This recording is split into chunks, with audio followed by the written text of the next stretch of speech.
안녕하십니까, 회원입니다. 지난 시간에 출력 트랜스를 이용해서 신호를 분리하고 그것을 스피커로 보내서 음성 신호로 바꿔주는 그런 동작에 대해서 설명을 좀 드렸는데요. 자, 이번 시간에는 그럼 다른 방법으로는 어떻게 신호를 분리하고 그 신호를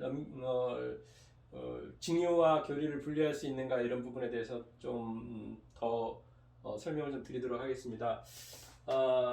이 진공관 앰프라는 것이, 진공관이라는 것이 작용 자체가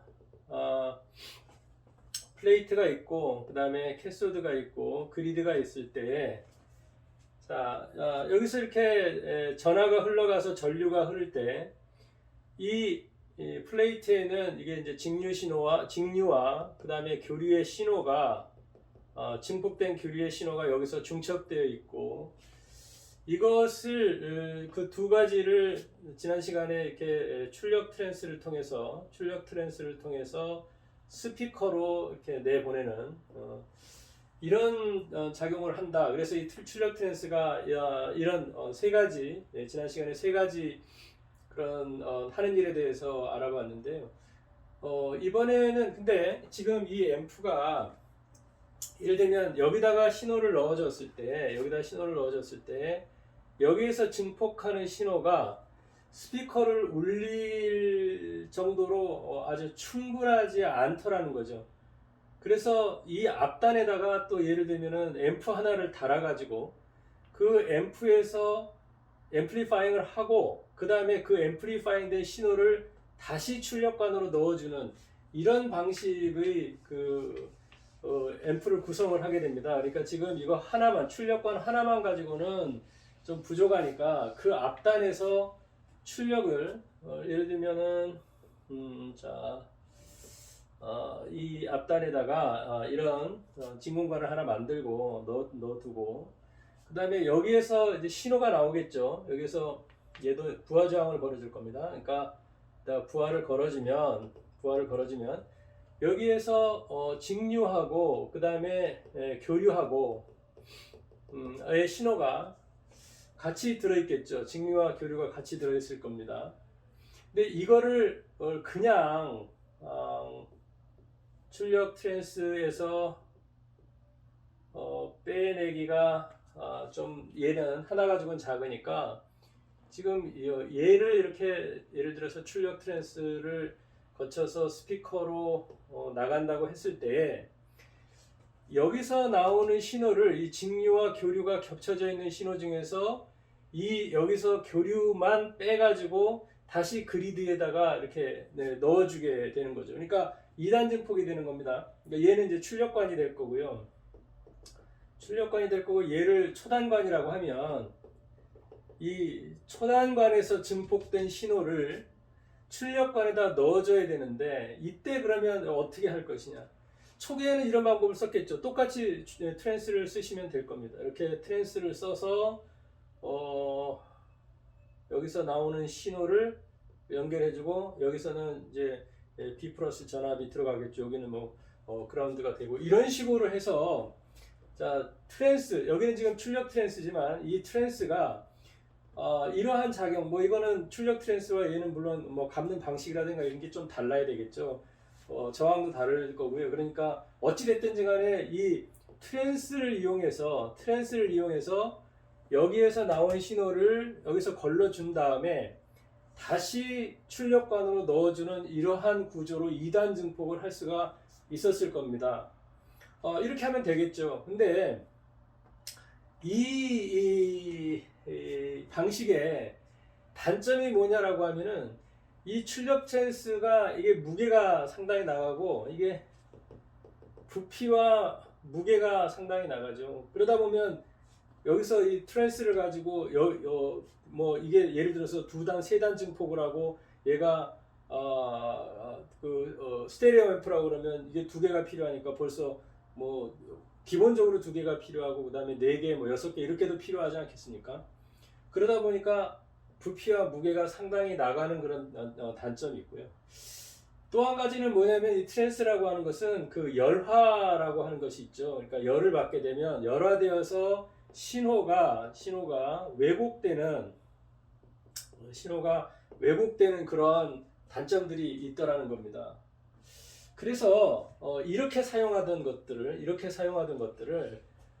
조금 더 간단하고 단순하게 사용할 수 있지 않을까? 사용하는 방법에는 어떤 게 있을까 하면서 고안해낸 방법이 여기 이제 커플링 콘덴서라고 하는 커플링 캐패시터라고 하는 것을 이용을 하는 거죠. 이 커플링 캐패시터, 그러니까 극성이 없는 무극성 캐패시터의 경우는 이렇게 생긴, 극성이 지금 전해 콘덴서라는 거는 여러분 아시다시피 이렇게 생겼으면 여기 플러스 마이너스 이렇게 돼가지고 극성이 있지 않습니까? 그런데 얘는 커플링 콘덴서라고 하는 것은 극성이 없죠. 무극성 콘덴서의 경우는 이게 재밌는 게 있습니다. 얘가 뭐냐면 이 안에 교류는 통과하지만, 그죠? 통과하지만 직류는 통과하지 못하는 이런 작용이 있는 거죠. 그러니까 이 커플링 컨덴서라고 하는 것이, 즉 교류는 통과하고 직류는 통과하지 못한다라고 하는 성질이 있다는 것이 밝혀진 겁니다. 그러니까 여기다가 그렇게 무겁게 어렵게 전원 넣어가지고 트랜스 만들어서 이런 식으로 해가지고 하는 것보다는, 이 단에다가 지금 여기 뭐가 들어가죠? 여기 전원이 들어가지 않습니까? 여기 이제 전원이 들어가겠죠. 여기서 전원이 들어가면 부하정 걸려가지고 진공관 앰프가 작동하면서 여기에 직류와 교류가 섞여 있고 증폭된 교류의 신호가 여기 있겠죠. 근데 이 중간에다가 커플링 콘덴서를 하나 달게 되면 이때의 직류는 얘를 통과해 가지 못하고 교류만 넘어가게 되니까 이 커플링 컨덴서, 아주 작은 컨덴서 하나를 가지고 아까 그 큰 트랜스 역할을 해줄 수 있다는 아주 큰 장점이 있는 거죠. 아주 쉽게 만들어진 겁니다. 더군다나 여기서는 뭐죠? 스피커를 통해서 나가지 않아도 되니까 굳이 트랜스가 필요가 없는 거죠. 만약에 이렇습니다. 그렇기 때문에 이 커플링 콘덴서라고 하는 것이 교류를 걸러낼 수 있는, 즉 직류와 교류를 분리할 수 있는 그런 아주 좋은 소재고, 그 다음에 간단하고 단순하게 만들 수 있다. 이런 것이 밝혀지는 덕분에 이 앰프의 무게는 엄청 줄었겠죠. 여기다가 커플링 콘덴서를 달지 않고 아까처럼 그냥 이렇게 그 트랜스를 걸어서 넘기는 방식도 있습니다. 아직도 사용을 하시는 분들도 계시고요. 그것을 인터스테이지 방식이라고 하고요. 예전에 만들었던 앰프들이 이런 앰프들이 많고, 지금도 인터스테이지 방식으로 고집하시는 분들이 계십니다. 근데 한번 들어보면 엄청 무겁죠. 근데 이거를 단순하게 이 커플링 콘덴서라고 하는 것을 사용해서 신호를 넘길 수 있는 장점이 있다. 얼마나 편리합니까? 그 조그마한 소재 하나 가지고 이거를 다 할 수 있다라고 하면요. 자, 근데 그러면 커플링 컨덴서에는 장점만 있느냐? 꼭 그렇지는 않겠죠. 모든 일이 다 그렇습니다. 장점과 단점을 다 가지고 있는데요. 이 커플링 컨덴서는 이 콘덴서의 용량에 따라서 이게 컷할 수 있는 저음을 자를 수 있는, 컷할 수 있는 범위가 정해져 있다는 거죠. 자, 여기다가 그리드 리크 저항을 달아야 작동을 하겠죠. 얘가 넘어가는 신호가, 그렇죠, 얘하고 얘 사이에 바이어스가 걸려야 되니까요. 근데 이런 상태에서 여기 예를 들면 470kΩ짜리 그리드 리크 저항을 걸었다. 자, 이러면 이 커플링 콘덴서가 얼마의 주파수에 따라서 저음의 컷을 하느냐라고 하는 것이 정해지더라는 거죠. 그거는 이렇습니다. 지금 여기서 넘어갈 때 이 커플링 콘덴서가 우리가 들을 수 있는 그 음이 20Hz에서부터 2만 Hz 대략 이런 정도까지, 그러니까 저음에서부터 고음까지 인간이 들을 수 있다라고 하는데요. 그러니까 여기에서 언뜻 생각하면, 그러면 얘까지만 나와주면 되지 않겠습니까? 얘까지만 나와주면 인간이 들을 수 있는 저음은 충분히 나오니까요. 근데 이거를 앰프를 만들다 보면 이것보다가 더 밑에서 잘랐을 때도 소리의 성향 자체가 좀 달라지더라고 하는 거죠.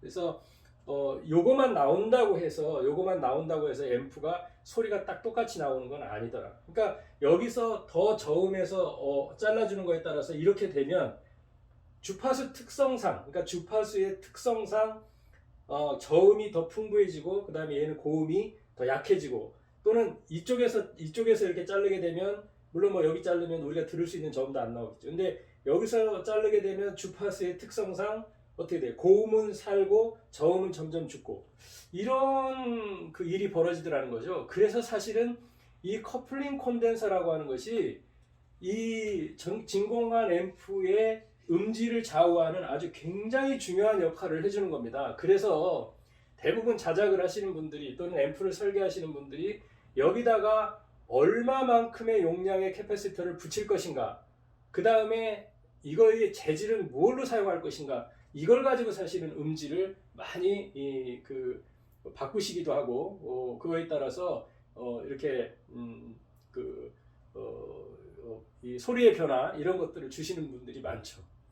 뭐 꼭 공식까지 필요가 있을까 싶기는 한데요. 그 공식을 살펴보면 2파이 RC분의 1이죠. 그러니까 이것이 저역의 커플링 컨덴서에 따라서 저역을 컷할 수 있는 그러한 그 공식입니다.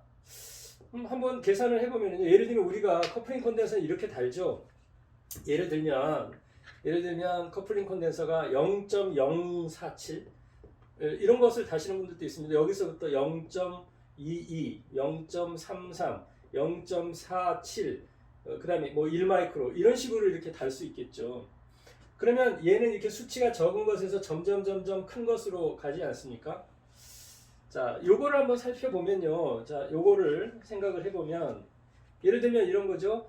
2파이 R이니까 2 곱하기 3.14 대략 곱하기 R이라는 건 저항인데 이 그리드리크 저항을 말합니다. 그러니까 얘도 사실은 저음 고음의 영역을 결정하는 요소가 된다는 거죠. 470kHz니까 470000 그죠? 곱하기 그 다음에 어떻게 됐습니까? 지금 여기 C죠. 캐패시터 용량이니까 0.047 마이크로페럿이잖아요. 그러니까 마이크로페럿이니까 마이크로라고 하는 것은 뭐죠? 100만이죠. 그러니까 공이 1로 가야 될 거 아닙니까? 그래서 예를 들면은 이렇게 하면 쉽습니다. 그러니까 0.47 마이크로페럿이다 이러면 여기에 0이 이쪽으로 가니까 1, 10, 100, 1000만, 10만, 100만 그죠? 0 이거 거꾸로 가야죠. 죄송합니다. 0.47 마이크로페럿이다. 그럼 여기서 1, 10, 100, 1000만, 10만, 100만 그죠? 그럼 0.0000047 페럿 이렇게 되지 않겠습니까? 그러니까 요걸 곱해줘야 되는 거죠. 근데 요걸 곱해주다 보니까 0.000 이렇게 가다 보니까 이 값이 자꾸 줄어들겠죠. 제가 미리 계산을 좀 해봤는데요. 0.047 마이크로페럿을 썼을 때 그리고 여기를 470kHz로 계산을 해보니까 대략 7.19Hz에서 끊어지더라는 거죠. 그 다음에 0.2 마이크로페럿을 사용하게 됐을 때는 대략 1.53Hz 정도에서 끊어지더라는 거죠. 자, 그래서 0.047을 사용했을 때와 0.2를 사용했을 때 저역 컷이 그렇죠. 훨씬 얘가 더 아래에서 컷되는 것을 알 수가 있겠죠. 그렇다라고 하면 이것을 보면 어떤 현상을 아실 수가 있느냐 하면 이런 거죠. 0.047, 0.22, 0.47, 0.1 마이크로페럿을 사용했을 때 지금 점점 숫자가 이렇게 커지면 커질수록 커지는 데에 따라서 저음부가 풍성해진다는 거죠. 1로 갈수록 여기는 저음은 줄어들고 고음부가 풍성해진다는 거죠. 주로 0.047 마이크로라든가 이런 것들 기타 앰프에서 많이 사용합니다. 그러니까 일반적으로 0.047 정도 되면 일반적인 앰프에서는 이렇게 음악을 들을 수 있는 오디오 앰프에서는 사실 잘 사용이 되지 않고요. 0.22 마이크로나 0.47 마이크로. 그 다음에 여러분들 사용하시던 6B1 앰프 같은 경우는 0.33을 썼더라고요. 근데 이쪽으로 가면서 저음부가 풍성해지고 이쪽으로 가면 고음부가 풍성해진다. 이렇게 간단하게 기억을 하시면 될 거고요. 아까 계산은 뭐 제가 공식 써드린 대로 한번 계산을 해보시면 될 겁니다. 원래 20Hz부터 인간이 들을 수 있으니까 0.47 이거 들어도 인간이 들을 수 있는 음은 다 나오지 않느냐? 음은 나오겠죠. 근데 뭐냐면 주파수 특성상 위쪽에 치우치기 때문에 그렇죠. 저음부가 떨어진다는 거예요. 저음부가 안 나온다, 안 들린다는 것이 아니라 안 나온다는 것이 아니라 약해진다는 거죠. 그 다음에 이쪽으로 갈수록 저음부가 풍성해진다는 겁니다. 그래서 대부분 오디오에서는 0.22 마이크로나 또는 0.47 마이크로를 일반적으로 많이 사용을 합니다. 그거를 어떤 것을 쓸 것인가라고 하는 것을 고민하는 거겠죠. 이렇게 해서 넘기고요. 물론 이런 방법도 있습니다. 지금 우리가 여러 번 넘길 때, 그죠? 여러 번 넘길 때 그 여러 번 넘기는 단에서 얘의 수치를 앞에는 예를 들면은 고음부를 증강을 시키고 뒤에 거는 저음부를 증강시킨다든가 이런 방법으로 앰프를 설계하는 그런 경우도 많이 있습니다. 그래서 이 커플링 콘덴서는 용량에 따라서 저음과 고음의 주파수 영역이 원래 이제 저음 컷에 따라서 그렇게 나타나는 건데 그 고음부와 저음부가 어느 부분이 더 풍성하게 사느냐 이런 부분을 결정할 수 있다는 거고요. 재료는 주로 이게 필름 콘덴서를 쓰기도 하고요. 아주 일반적으로 많이 쓰는 것은 필름 콘덴서를 쓰기도 하고 그 다음에 오일 콘덴서를 쓰기도 합니다. 가격은 오일 콘덴서가 좀 훨씬 비싸죠. 필름 콘덴서보다는 오일 콘덴서가 비쌉니다. 소리는 어떤 게 더 좋을까요? 라고 이야기하면 이거 참 어렵습니다. 제가 예전에 뭐 오일 콘덴서가 비싸니까 대부분 사람들이 오일 콘덴서를 선호하시고 이게 좋다고 많이들 말씀을 하시죠. 근데 워낙에 가격 차이가 또 많이 납니다.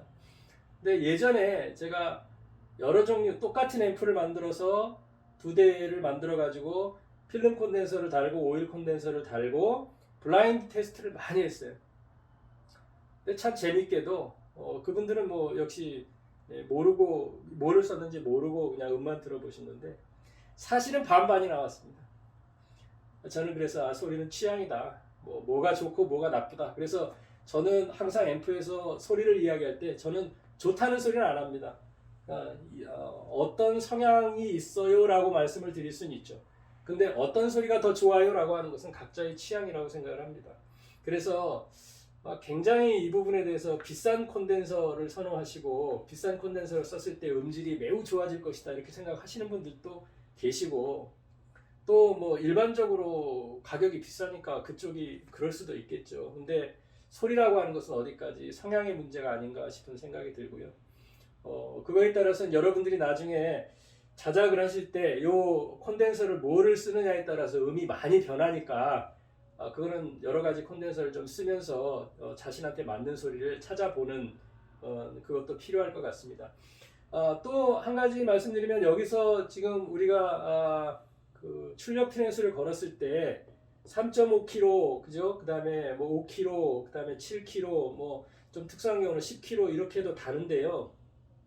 이때에 얘도 마찬가지입니다. 이쪽으로 가면 저역이 살고요. 이쪽으로 가면은 약간 고역이 살고 이런 특징들이 있어요. 그래서 5kg 물론 이제 5kg를 다느냐 7kg를 다느냐에 따라서 여기에 흐르는 전류량이 변하기 때문에 물론 일어나는 현상이기도 한데요. 또 그래서 이 저역과 고역으로 따졌을 때 똑같은 것을 조건으로 봤을 때 5kg와 7kg에서는 5kg는 고음부가 5kg에서는 고음부가 풍성해지고 7kg에서는 좀 저음부가 5kg에서는 저음부가 풍성해지고 7kg에서는 고음부가 좀 풍성해진다. 이런 것도 참고적으로 좀 알고 계시면 앰프를 설계할 때 대신에 뭐냐면 얘를 사용했을 때에 여기에 흐르는 전류량이라든가 이런 것들은 정확하게 계산을 하셔야 되겠죠. 그래서 여기다가 몇 볼트를 걸어줄 것인가 이런 것들은 전부 계산을 하셔야 될 겁니다.